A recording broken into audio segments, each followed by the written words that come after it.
बेपनाह मोहब्बत भाग 27।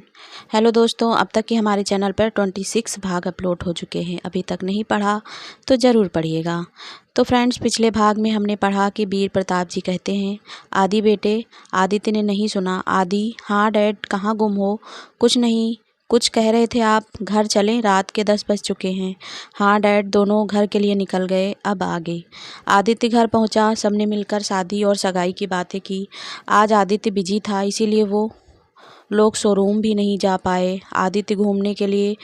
आदित्य और बाकी लोगों ने डिनर किया और आदित्य टहलने बाहर आ गया।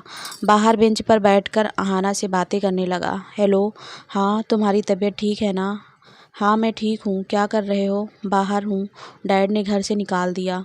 आदित्य ने हंसते हुए कहा, अच्छा, ऐसा हो ही नहीं सकता। पापा ऐसा कभी नहीं करेंगे। अच्छा, पापा पर इतना भरोसा, होने वाले पति पर नहीं? आप पे भी भरोसा है, लेकिन पापा को मैं जानती हूँ। हाँ, इसीलिए वो तुम्हारा इतना बेसब्री से इंतज़ार कर रहे हैं। तुम ही उनकी बातें सुन सकती हो। लव स्टोरी, अपने ज़माने की बातें। मैं तो बोर हो जाता हूँ यार, कभी कभी तो बैठे बैठे ही सो गया। ऐसा मेरे साथ कभी नहीं होगा, समझे बड़े मच्छर। क्या कहा तुमने? मैं मच्छर हूँ? हाँ, तो आज सुबह आपसे सुना नहीं? आपने सुना नहीं? हाँ सुना था। मैं आ जाऊँगा, उसके बाद पता चलेगा। मैंने मच्छरदानी लगा लिया है, नहीं आ सकते।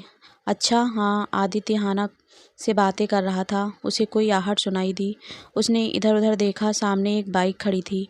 तुम यहाँ क्या कर रहे हो? क्यों? तुमसे पूछकर मैं कहीं आऊँ और जाऊँ? सामने खड़ा विराट गुस्से से उबल रहा था। ये हमारा एरिया है, इसीलिए बोल रहा हूँ, और अपनी लिमिट में रहना सीखो, समझे मिस्टर सिंघानिया? आप जब से मेरी लाइफ में आए हो, मैं लिमिट में ही हूँ। आप भी अपनी लिमिट में रहिए। मैं यहाँ अपने दोस्त से मिलने आया था। आपके जैसा नहीं हूँ। मेरे ही कॉलेज में घुसकर मेरा सब कुछ चुरा लिया, या यूँ कहो छीन लिया तुम्हारा सब कुछ। जो तुम्हारा सब कुछ है उसे तुम जलील करने की कोशिश करते हो, या उसे मारने की। देखो, ज़्यादा बकवास मत करो और निकलो। आदित्य सिंघानिया, तुम्हें तो ऐसा बर्बाद करूँगा कि तुम भीख मांगोगे अपनी ज़िंदगी की, लेकिन नहीं दूँगा। तुमने विराट राजपूत से पंगा लिया है, सोचते हुए निकल गया। अहाना लाइन पर ही थी। उसने कॉल कट कर फिर से कॉल किया। हाँ जान। क्या हुआ आदि? कौन था? कोई नहीं, तुम सो जाओ, मैं भी घर जा रहा हूँ। ओके। हाँ, लव यू टू। आदित्य को विराट का यहाँ आना कुछ ठीक नहीं लग रहा था, लेकिन उसने इग्नोर किया और रूम में आकर सो गया। आदित्य, तुमने मुझे जितना जलील किया है, उससे 2 गुना तुमसे वसूल करूँगा। ये विराट राजपूत का वादा है तुमसे। आदित्य ऑफिस में बिजी हो गया था। एक्चुअली कुछ बड़े प्रोजेक्ट थे जो आदित्य ने मुंबई में मिस्टर कपूर के साथ डील की थी। डैड, हम कुछ मटेरियल उन्हें भेज देते हैं, जिससे वो कंफर्म हो जाएंगे और हमें काम करने में आसानी होगी।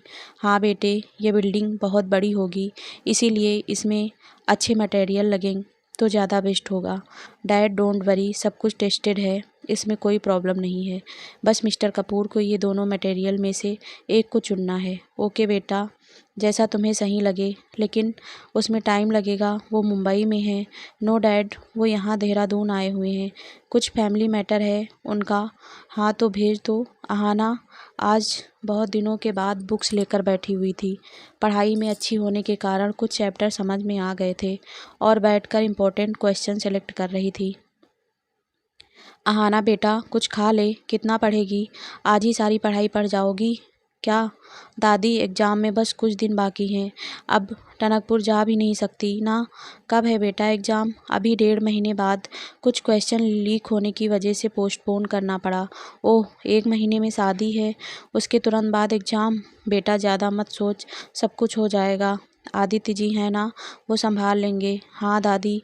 अच्छा, पढ़ लेना, पहले खा ले। और आदित्य जी ने कॉल किया था, बात कर लेना। हाँ, पहले खा लो।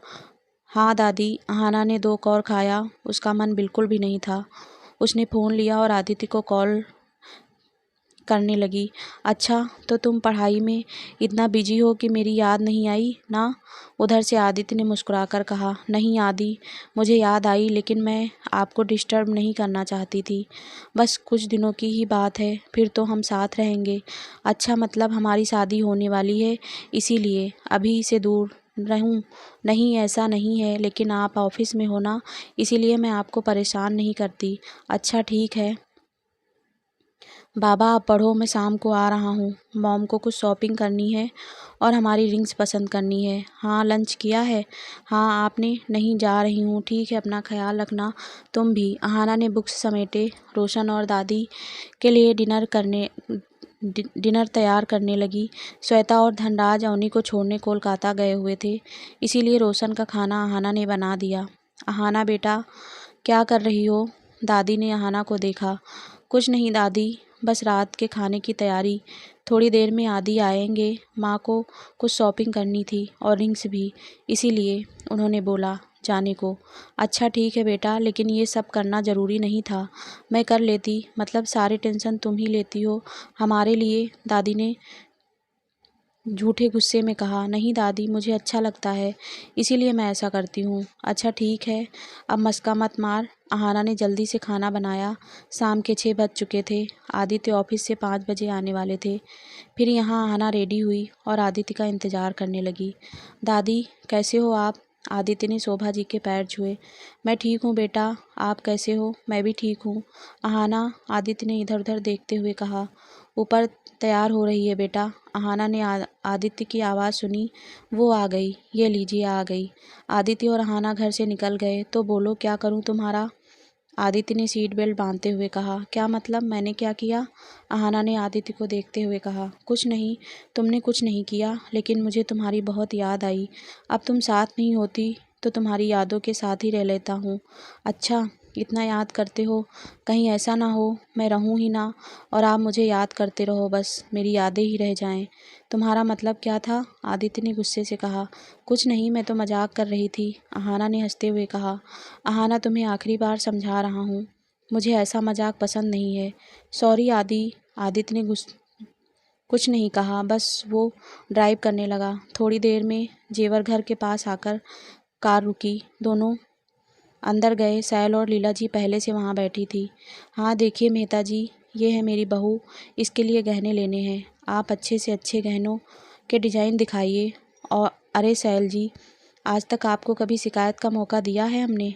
अब आपके इकलौते बेटे की शादी हो रही है तो सब ऑर्डर पर ही बनवाए हैं और कुछ एक्स्ट्रा भी बना दिया है, शायद आपको अच्छा लगे, मेहता जी ने मुस्कुराकर कहा। मेहता जी ने अपने नौकर को कहकर बहुत सारे कुंदन के नेकलेस की भरमार लगा दी। बहुत ही सुंदर हैवी हार। सैल ने बहुत सारे गहने अहाना के लिए सेलेक्ट किए। उसके साथ कुछ सोने के कड़े, गोल्ड प्लेटिनम नेकलेस, कमरबंद आदि खरीदे। अब रिंग्स लेने थे तो उन्होंने प्लेटिनम में लगा डायमंड रिंग लिया। दोनों रिंग्स बहुत प्यारी थी। आदि, तुम्हें ये पसंद है ना? देखो ज़रा। हाँ मॉम, आपको जो अच्छा लगे। अहाना, तुम देखो, तुम्हें पसंद है ना? नहीं आदि, उसे ये सब कहाँ पता होगा, रहने दो मैं देख लूँगी। सैल जी और लीला जी, अहाना तीनों शोरूम के लिए निकल गई। आदित्य को ऑफिस में कुछ ज़रूरी काम के लिए जाना पड़ा, इसीलिए वो चला गया। अहाना, मुझे इम्पोर्टेंट काम है, तुम जाओ मॉम के साथ, मैं थोड़ी देर में आता हूँ। मॉम की बातों को दिल पे मत लेना और अगर वो कुछ बोले तो चुप मत रहना, समझी? हाँ हाँ, अब चलो, हो गया, शोरूम भी जाना है। चलिए माँ जी। सैल जी की बेस्ट फ्रेंड सुष्मिता सक्सेना बड़ी डिज़ाइनर थी, उन्होंने उसे ही ड्रेस का ऑर्डर दिया था। कुछ देर में वो लोग वहाँ पहुँच चुके थे। ओह सैल, कैसी हो? सुष्मिता आकर सैल को गले लग गई। मैं ठीक हूँ, तुम कैसी हो? सैल जी ने मुस्कुराकर कहा। मैं ठीक हूँ। आंटी कैसी हो आप? मैं भी ठीक हूँ बेटा। ओह, ये कौन है? सुष्मिता ने अहाना की तरफ देखकर कहा। ये अहाना है, मेरी होने वाली बहू, सैल जी ने फीकी मुस्कान के साथ कहा। अहाना ने नमस्ते किया। ओह, तो ये है जिसने हमारी आदि को दीवाना बनाया, बहुत ही प्यारी है। वो जाकर अहाना के गले लग गई। अहाना आओ बैठो। सभी बैठ गए। हाँ, ये है डिज़ाइन। पूर्वा, कॉफ़ी ले आओ, सुष्मिता ने कहा। सभी बैठकर डिज़ाइन देखने लगे। अहाना को तो कुछ करना नहीं था क्योंकि सैल जी ही सब कुछ चूज़ कर रही थी। अरे अहाना बेटा, तुम तो दुल्हन हो, तुम भी देखो, सुष्मिता ने मुस्कुराकर कहा। नहीं, एक्चुअली उसे कुछ समझ नहीं आता है, मैं ही देख लेती हूँ। एक्चुअली सैल, तुम्हारी बहू बहुत अच्छी है, खूबसूरत तो पूछो ही मत, कोई कमी नहीं है। और हाँ, सारे कलर्स बहुत खूबसूरत लगेंगे इस पर। वैसे एक डिज़ाइन है मेरे पास, मैंने काम पूरा नहीं किया है, अभी कुछ बाकी है, 1 मिनट कुछ देर में कॉफ़ी आ गई और सभी पीने लगे। सुष्मिता अपने डिज़ाइन दिखाने लगी। वो बहुत ही सुंदर लहंगे का डिज़ाइन था, गोल्डन कलर, बहुत ही सुंदर। दादी और सैल को वो बहुत ही अच्छा लगा। उन्होंने वही लहंगा सेलेक्ट किया हाना के लिए। सुष्मिता, तो तुम जल्दी ही काम शुरू कर दो, कुछ ही दिन में सगाई है, बस 1 हफ्ते बचे हैं, लीला जी ने कहा। जी आंटी, आप निश्चिंत रहिए, मैं खुद अपने हाथों से हाना को रेडी करूँगी। पूरा देहरादून देखता रह जाएगा। हाँ भाई ज़रूर, चलो निकलते हैं। शोरूम में ही बहुत देर हो चुकी। आदित्य अभी तक नहीं आया था। बहू, आदि को कॉल करो ज़रा, कहाँ रह गया है लड़का, लीला जी ने कहा। माँ जी, मैंने कॉल किया, वो उठा नहीं रहा, शायद बिजी है। लगभग 15 मिनट बाद आदित्य की गाड़ी दिखी। लो आ गया। अहाना ने रोशन को कॉल कर दिया था, वो थोड़ी देर में आने वाला था, इसीलिए वो लोग वहीं रुक गए थे। आदित्य ने सामने गाड़ी रोकी। उसके सिर और हाथ पर चोट लगी हुई थी और उस पर बैंडेज लगा था। आदि बेटा, ये चोट कैसे लगी तुम्हें? सैल जी घबरा गई। आदि कैसे हुआ बेटा? ये अहाना ने जैसे ही आदित्य को देखा, उसकी दिल जोर जोर से धड़कने लगा और आंखों से आंसू निकल पड़े। कुछ नहीं दादी, वो गाड़ी पार्किंग में खड़ी थी, किसी ने पीछे से गाड़ी ठोक दी। मैं ठीक हूँ दादी, मॉम, आप लोग जाइए, मैं हाना को छोड़कर आता हूँ। क्या बोल रहे हो आदि? तुम्हें चोट लगी है? उसका भाई आ रहा है, वो चली जाएगी, सैल जी ने आदित्य को देखते हुए कहा। 1 मिनट मॉम। आदित्य हाना की तरफ बढ़ा। आदि की ये चोट, अहाना का गला रूंध गया। कुछ नहीं, बस हल्की सी चोट लगी है, चलो मैं घर छोड़ देता हूँ। रोशन को मैंने कॉल कर दिया था, वो ट्रैफिक में फंस गया है। नहीं आदि, आपको चोट लगी है, आप घर चले जाइए, मैं चली जाऊँगी। अहाना ने आदित्य की चोट को देखा। आदित्य के सिर पर पट्टी लगी हुई थी। आदित्य का मन कर रहा था जोर से अहाना को गले लगा ले, लेकिन दादी और सैल जी वहीं खड़े थे। मॉम, आप लोग जाइए, मैं यहाँ रुकता हूँ। आदि, मैं कहीं नहीं जाऊँगी, समझे? तुम हर बार अपनी मनमानी करते हो, इस बार तुम्हारी मनमानी नहीं सह सकते, सैल जी ने अहाना को देखते हुए कहा। अहाना जानती थी सैल जी ने ये सब उसे ही कहा है, लेकिन आदित्य को वो इस हालत में देख नहीं सकती थी। अहाना बस सैल जी की बातें सुनती रही। उसका मन कर रहा था आदित्य से बातें करे, उससे पूछे, लेकिन सैल जी के सामने उसकी हिम्मत नहीं हो रही थी। अहाना चलो, रोशन आ गया। अरे आदित्य जी, ये चोट कैसे लगी आपको? रोशन ने कहा। कुछ नहीं, छोटा सा एक्सीडेंट, लेकिन चोट आपको ज़्यादा लगी है। नहीं, मैं ठीक हूँ। ठीक है, अपना ख्याल रखिए, हम लोग निकलते हैं। आदित्य अहाना के सामने आया।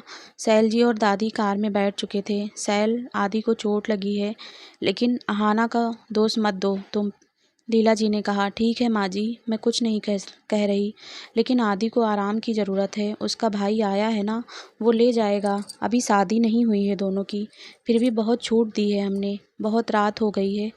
अब आदित्य अहाना के सामने आया। अहाना, हाँ ठीक से जाना और मुझे कॉल कर देना, ओके? हाँ, आप अपना ख्याल रखिएगा प्लीज़। आदित्य ने अहाना के सिर पे किस किया। हाँ, रोशन और अहाना बाइक पे बैठकर निकल गए। रात के 11:30 बज चुके थे। सैल जी और बाकी के लोगों ने हल्का फुल्का खाना खाया और कमरे में आ गए। वीर प्रताप जी को जब आदित्य के एक्सीडेंट के बारे में पता चला, वो गुस्से में आ गए। ऐसा कैसे कोई गाड़ी को टक्कर मार देगा, वो भी पार्किंग में? ज़रूर किसी ने जानबूझकर ये किया है। उन्होंने पुलिस को सारी बातें बता दी और मामले की जांच करने को कहा। मिस्टर सिंघानिया, जिस समय गाड़ी को टक्कर मारी गई वहाँ अंधेरा था और ये जानबूझकर है किया गया, क्योंकि वहाँ की लाइट थोड़ी देर पहले ही गई थी और एक्सीडेंट हुआ। लेकिन आप फिक्र मत कीजिए, हम लोग पता लगा लेंगे, आप बस उन्हें थोड़ा सावधानी बरतने को कह दें। जी सिन्हा साहब, आप उसका पता जल्द से जल्द लगाएं, हम भी देख लें ये कौन सा दुश्मन हमारा पैदा हो गया। आदित्य और वीर प्रताप जी में बातें हुई। उन्होंने आदित्य को थोड़ा सतर्क रहने को कहा। डैड, आप मॉम को ये सब मत बताइएगा प्लीज़, वो खामखा टेंशन लेंगी। ठीक है बेटे, ये बात हम दोनों के बीच ही रहेगी। अहाना आदित्य को कॉल कर रही थी। ठीक है बेटा, तुम्हारा फ़ोन बज रहा है, शायद बहू होगी, तुम बात कर लो उसे फिक्र हो रही होगी। Good night dad. हाँ, तुम पहुँच गई? हाँ आदि, आप ठीक हो ना? चोट दुख तो नहीं रही है ना? अहाना ने बेचैनी से कहा। नहीं जान, नहीं दुख रहा, और इतनी मामूली चोट है, तुम फिक्र मत करो। नहीं आदि, पता नहीं, मन बहुत अजीब सा हो रहा है। ऐसा लगता है कुछ होने वाला है। तुम बहुत सोचती हो। अपने छोटे से दिमाग पर कम प्रेशर डालो। आपने खाना खाया? हाँ, तुमने? नहीं, बस आपसे ही बात करनी थी। मुझे भूख नहीं लगी है। देखो, पहले खा लो, नहीं तो मैं आ जाऊँगा, फिर मुझे झेलना। नहीं, आप आराम करो। ऑफिस में बहुत काम था ना? हाँ, वो तुम मुझसे दूर रहना चाहती हो। आदित्य ने धीरे से कहा। नहीं आदि, ऐसी बात नहीं है। ठीक है, मैं खा लूँगी। आप सो जाओ। हाँ, मेडिसिन से सिर भी भारी हो रहा है। ठीक है, आप सो जाओ। हाँ, आदित्य का सिर दवाइयों की वजह से भारी हो रहा था। वो सो गया, लेकिन अहाना को नींद बिल्कुल नहीं आ रही थी। आदित्य ने कहा था किसी ने उनकी गाड़ी पीछे से ठोक दी। मतलब क्या कोई जानबूझकर ऐसा कर रहा था, या फिर वही जिसने उस दिन आदित्य को वो धमकी दी थी? नहीं नहीं, कुछ नहीं होगा उनको। मैं उन्हें कुछ नहीं होने दूंगी। भगवान, आदि को मेरी भी उम्र लग जाए। अहाना रात भर नहीं सो सकी। सुबह सारे काम करके वो दादी शिव मंदिर निकल गई। पंडित जी ने आदित्य के नाम से पूजा की और एक ताबीज अहाना को आदित्य के हाथ में बांधने को दिया। बेटी, ये उनके हाथों में बांध देना, और बांधते समय महामृत्युंजय मंत्र बोलते हुए बांधना। इससे उन पर आने वाली सारी बाधाएं टल जाएंगी। पंडित जी, ये दोनों बस खुश रहें, इतना आशीर्वाद दे दीजिए। दादी ने कहा। हाँ माँ जी, ऐसा ही होगा। हम आशीर्वाद जरूर देंगे, लेकिन वो महाकाल सबको खुश रखते हैं। जो सच्चे मन से भगवान का स्मरण करेंगे, महाकाल सदैव उनके साथ हैं। जी पंडित जी। अहाना और दादी घर आ गए। बाहर गार्डन में आदित्य और रोशन बैठे हुए थे। अरे आदित्य बेटा, आप? आदित्य ने दादी के पैर छुए। हाँ, वो मैं कुछ काम से आया था। अहाना कहाँ है? वो सामने गौ माता थी, उन्हीं को प्रसाद खिला रही थी। हम लोग मंदिर गए थे। आप अंदर आइए ना बेटा। आदित्य अंदर हॉल में सोफे पर बैठ गया। दादी सभी को प्रसाद देने चली गई। अहाना अंदर आई। आदित्य को देखकर चौंक गई। आप कब आए? 10 मिनट पहले। अच्छा, अपना हाथ आगे बढ़ाएं। हाँ, आदित्य ने अपना हाथ आगे कर दिया। अहाना ने जो तवीज़ निकाला और वो आदित्य के हाथ में बांधने लगी। तुम्हें इन सब चीज़ों पर भरोसा है? आदित्य ने अहाना को देखते हुए कहा। चुप रहिए, पहले बाद में बोलूँगी। अहाना ने आंखें बंद कर ली और मंत्र बोलते हुए आदित्य को तबीज़ बांध दिया। हाँ, मुझे भरोसा है। अहाना ने आदित्य को देखा। अहाना, ये फिर से करो ना? आदित्य ने खोए हुए स्वर में कहा। क्या? आंखों को बंद करो। मैं तो मंत्र उच्चारण कर रही थी। बहुत अच्छी लग रही थी ऐसे करते हुए। पंडित जी ने कहा था। अब आपके चोट में दर्द नहीं हो रहा है ना? नहीं, लेकिन पहले हो रहा था जब घर में था। अब तुम्हारे सामने हूँ तो कोई दर्द नहीं हो रहा। ऐसे थोड़ी ना होता है, अहाना ने शर्माते हुए कहा। ऐसा ही होता है मिसेस सिंघानिया। आप होती हैं तो सब कुछ अच्छा लगता है, वरना तड़पता रहता हूँ आपके बिना। आदित्य ने गले लगाने के लिए जैसे ही हाथ बढ़ाया, दादी आ गई। अहाना बेटा, चाय वाय पिलाओ आदित्य जी को। तुम अब तक यहीं हो? हाँ दादी, मैं लाती हूँ। अहाना ने आदित्य को मुस्कुराते हुए देखा और चली गई। आदित्य सोफे पे बैठ गया। दादी कमरे में चली गई। उन्हें खाली पेट कुछ दवाइयाँ लेनी थी। आदित्य ने इधर उधर देखा और किचन में जाकर अहाना को पीछे से पकड़ लिया। ये क्या कर रहे हैं आप? दादी कहाँ हैं? उन्होंने देख लिया तो क्या सोचेंगी?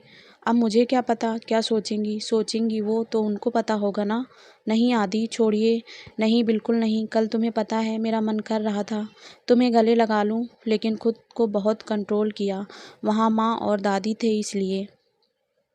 आदि, हाँ, अगर माँ चाहती हैं हम शादी के पहले ज़्यादा ना मिलें तो प्लीज़ आप मुझसे मिलने घर मत आया कीजिए। देखिए, आप मेरी बातों का बुरा मत मानिएगा। आदित्य ने अहाना का चेहरा अपने हाथों से पकड़ा। अगर मॉम चाहती भी तो मैं ऐसा कुछ नहीं करने वाला, समझी? मैं तुम्हें देखे बिना एक दिन भी नहीं रह सकता। जिसे जो सोचना है सोचे। तुम कुछ मत बोलो बस। हमने कभी कुछ गलत किया है क्या? नहीं ना। अब अच्छा, मैं लेट हो रहा हूँ। मुझे तुम्हारे कुछ डॉक्यूमेंट्स चाहिए पासपोर्ट के लिए। अप्लाई करना है। पासपोर्ट क्यों? क्योंकि तुम्हारे पास अभी पासपोर्ट नहीं है। हम हनीमून पे कैसे जाएंगे? अहाना ने आदित्य को देखते हुए कहा। नहीं जाना क्या? ठीक है, लेकर आती हूँ। अहाना बोलकर कमरे में चली गई। आदित्य आकर सोफे पे बैठ गया। थोड़ी देर में अहाना डॉक्यूमेंट्स लेकर आ गई। ये लीजिए। हाँ, मैं आता हूँ। शाम को हम डिनर पे चलेंगे। अहाना ने आदित्य को देखा, फिर नीचे देखने लगी। क्या हुआ, कोई प्रॉब्लम है?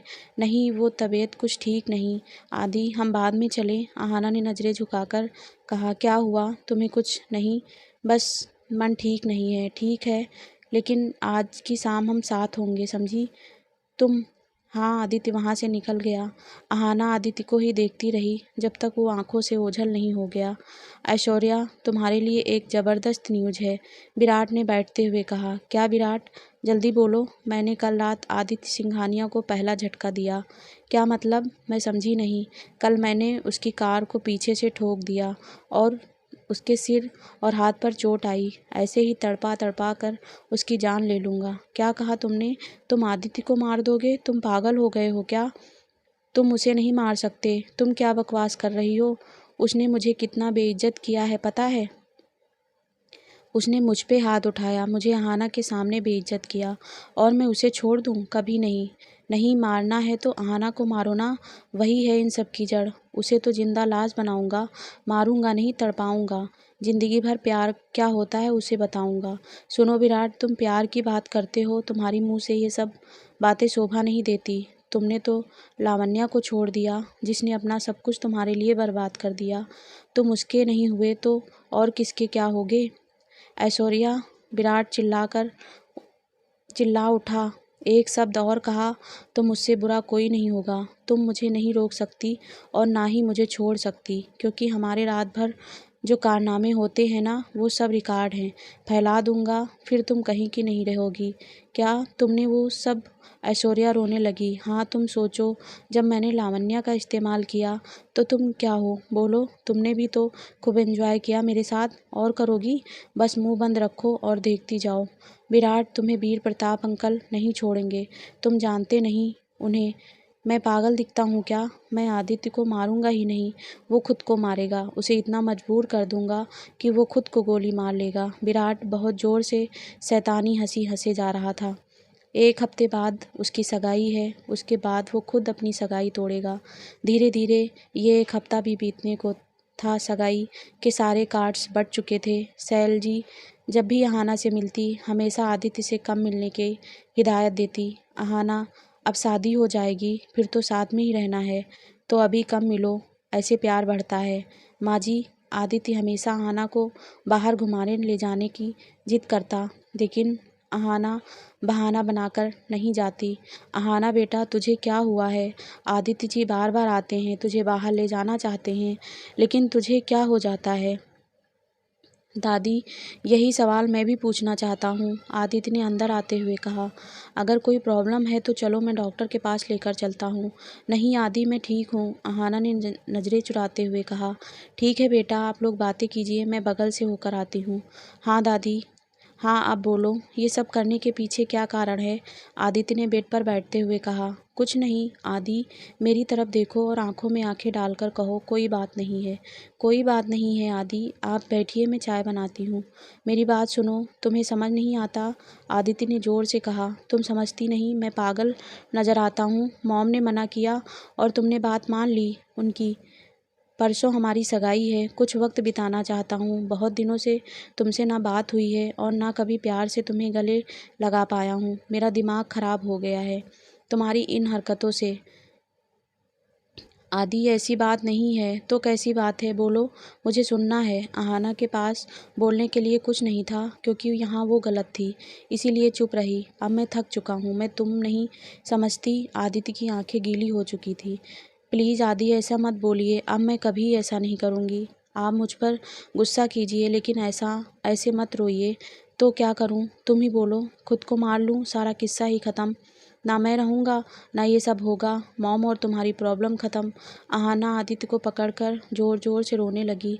आप प्लीज़ ऐसा मत बोलिए आदि, आपको मेरी कसम। आदित्य ने भी अहाना को ज़ोर से गले लगा लिया। सॉरी जान, मैं गुस्से में ज़्यादा बोल गया। दोनों एक दूसरे को चुप करवा रहे थे। अच्छा चलिए हम बाहर चलते हैं, मैं रेडी होकर आती हूँ। हाँ, अहाना ने कबर्ड खोला, एक अच्छा सा ड्रेस निकाला और रेडी हो गई। आदि, मैंने कृतिका और नव्या को भी सगाई में बुलाया है, अहाना ने खुशी से चहकते हुए कहा। हाँ, मैंने भी ऑफिस में सबको इनवाइट किया, करण और कुणाल भी आएंगे। उन्होंने जब सुना हमारी सगाई है वो बहुत खुश हुए।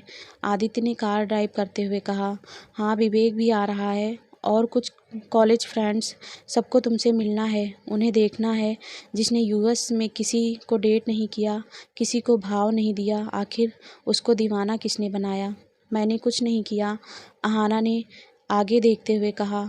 तुमने जो किया वो आज तक किसी ने नहीं किया होगा किसी के साथ। पहली मुलाकात भूल गई क्या? दोनों हंसने लगे। कुछ देर में दोनों पहाड़ी पर बने एक रिजॉर्ट में पहुंचे। अहाना और आदित्य बहुत देर तक बातें करते रहे। दोनों बहुत खुश थे, आखिर वो दोनों साथ थे। कभी झील की पानी के साथ खेलते तो कभी रेस लगाते। ऐसे ही रात हो चुकी थी। दोनों बैठकर डिनर कर रहे थे। तभी आदित्य के पीछे कोई साया दिखा जिसने काला लिबास पहन रखा था। वो लगातार दोनों को ही घूरे जा रहा था। अहाना की नज़र अचानक उस पे पड़ गई और वो डर गई। आदि, हाँ, आपके पीछे कोई है जो हमें बहुत देर से घूर रहा है। कहाँ? आदित्य ने पीछे मुड़कर देखा, वहाँ कोई नहीं था। नहीं आदि, अभी मैंने देखा, वो खड़ा था। उसने काले कपड़े पहने हुए थे, वो हमें ही देख रहा था। तुम बहुत थक गई हो, इसीलिए तुम्हारा वहम है, और वहाँ तो बहुत लोगों ने काले कपड़े पहने हैं। फिर ठीक है आदि, हम चलते हैं, रात हो चुकी है। हाँ, अहाना को अजीब सा डर सताने लगा। वो बार बार पीछे मुड़कर देख रही थी। क्या हुआ? तुम्हें ऐसे पीछे क्यों देख रही हो? कुछ नहीं आदि, चलिए। रास्ता 2 घंटे का था, हल्की हल्की बारिश होने वाली थी। अहाना को नींद आने लगी, वो गाड़ी में ही सो गई। आदित्य ने अहाना के चेहरे पर आ रहे लटों को हटाया और उसे प्यार से देखने लगा। आदित्य धीरे धीरे ड्राइव कर रहा था। मौसम रोमांटिक हो गया था, इसीलिए रोमांटिक सॉन्ग चला दिया। इन्ना सोना क्यों रब ने बनाया, आवा जावा ते मैं यारा नू मनावा, आवा जावा ते यारा नू मनावा, इन्ना सोना क्यों रब ने बनाया। रात के 10 बज चुके थे। आदित्य ने अहाना के सिर पे किस किया। वो उठ गई। क्या हुआ? हम घर पहुंच गए, अहाना ने धीरे से कहा। हाँ ठीक है, अब मैं जाऊं? अहाना ने आदित्य को गले लगा लिया। बस कुछ देर ऐसे ही रहो। दोनों ने आंखें बंद कर लिया। कुछ दिन और, फिर ऐसे तुम्हें छोड़कर नहीं जाऊंगा। हाँ, आप हमेशा मेरे पास हो, अहाना ने आंखें बंद किए हुए कहा। अच्छा तो मैं जाऊं? कल मुझे ऑफिस जल्दी जाना है, इम्पोर्टेंट काम है। फिर परसों ऑफिस छुट्टी है। आदित्य के चेहरे पर मुस्कान तैर गई। हाँ, अपना ख्याल रखना आप। अहाना के जेहन में वो होटल वाली बात चल रही थी। क्या हुआ, कोई बात है? नहीं आदि, आप आज यहीं रुक जाइए ना प्लीज़, बारिश भी तेज़ होने वाली है। आपको 1 घंटे लगेंगे घर पहुंचने में, फिर बीच में जंगल भी है। अहाना बहुत घबरा रही थी। तुम्हें डर क्यों लग रहा है? पहली बार थोड़ी ना जा रहा हूँ, या तुम्हें आज मुझ पे प्यार आ रहा है? आदित्य ने अहाना के हाथ को पकड़ रखा था। हाँ, अहाना ने नज़रें झुकाकर कहा। 1 मिनट, मैं कार पार्क करके आता हूँ, तुम चलो। हाँ, दादी वहाँ नहीं थी, वो शर्मिला के पास रुक गई थी, क्योंकि वो पूजा के गम में इतना रोई कि उसकी तबीयत खराब हो गई थी। दादी कहाँ है? आदित्य ने इधर उधर देखते हुए कहा। वो ताई जी के पास हैं, उनकी तबीयत खराब हो गई ना। क्या मतलब? हम दोनों यहाँ अकेले? आदित्य ने अहाना के गाल को चूम कर कहा। ये क्या कर रहे हो आप? आपको कल ऑफिस जाना है ना, और काम भी है, तो सो जाइए। या क्या, ये क्या बोल रही हो तुमने तो कहा था तुम्हें मुझ पर प्यार आ रहा है, फिर मेरे साथ ये नाइंसाफ़ी क्यों? मैंने कोई नाइंसाफ़ी नहीं किया है, मुझे सच में आप पे प्यार आ रहा है, इसीलिए तो बोल रही हूँ। जल्दी सो जाओ आप, तुम मुझे बदमाशी करने पे मजबूर कर रही हो, आदित्य ने शरारत से कहा। नहीं आदि, आप सो जाओ, मैं जाती हूँ। अहाना ने कमरे से बाहर निकल गई। आदित्य बाहर आया, अहाना को गोद में उठा लिया। चलो, तुम कहाँ निकल रही हो? आदि, क्या कर रहे हो आप? कुछ नहीं, तुम चुप रहो। आदित्य ने अहाना को बेड पर बिठाया और उसके गोद में सिर रखकर सो गया। मेरे बालों को सहला दो ना, थक गया हूँ।